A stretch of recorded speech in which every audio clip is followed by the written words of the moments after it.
You have heard them speak about Mozambique and of Africa's famine tide, of how drought and greed, of which few take heed, have consumed a continent's pride. And while millions cry, 10,000s die, and our government takes no stand, but the story I'll tell's of a similar hell that happened in our own land. Early spring in Black 49, the country was on the rack. Day and night for relentless blight had consumed the tatty crop, and while cattle and grain were exported to Spain, and food lay piled in stores in Mayo South and round about, the people they perished in scores. Crowds were gathered in Louisburg, hoping for some relief.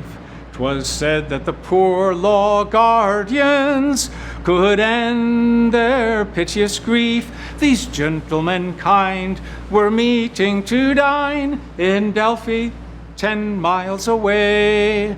Women, children, and men, 600 strong, set out on that fateful day. Crossing the Glen Keene in full flood, some fell by the riverside, and going along the mountain track, still more collapsed and died.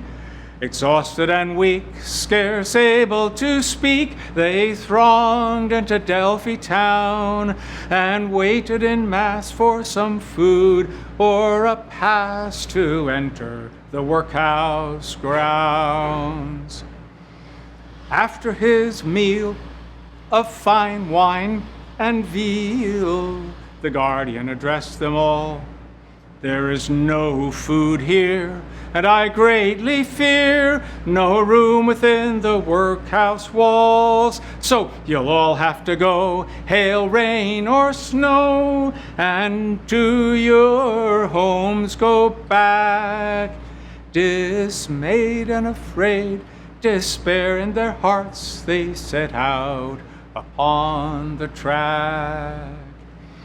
Like harvest sheaves or autumn leaves, they fell dying along the road.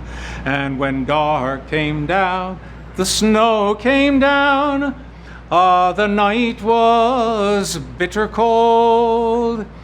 Going along the cliff, the wind it was stiff, driving on the blinding sleet. Hundreds were swept into Doo Lough's depths, a horror beyond belief.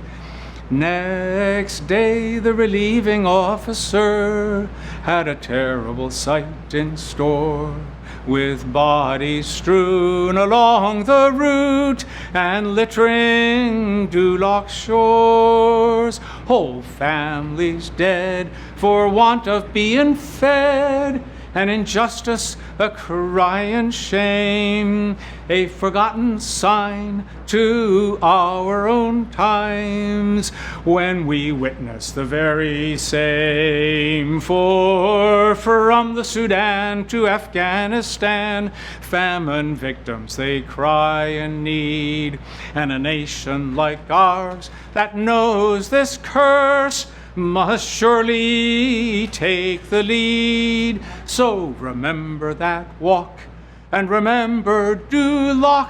Let our banners be unfurled against selfish gain and indifference to pain, and for justice throughout our world.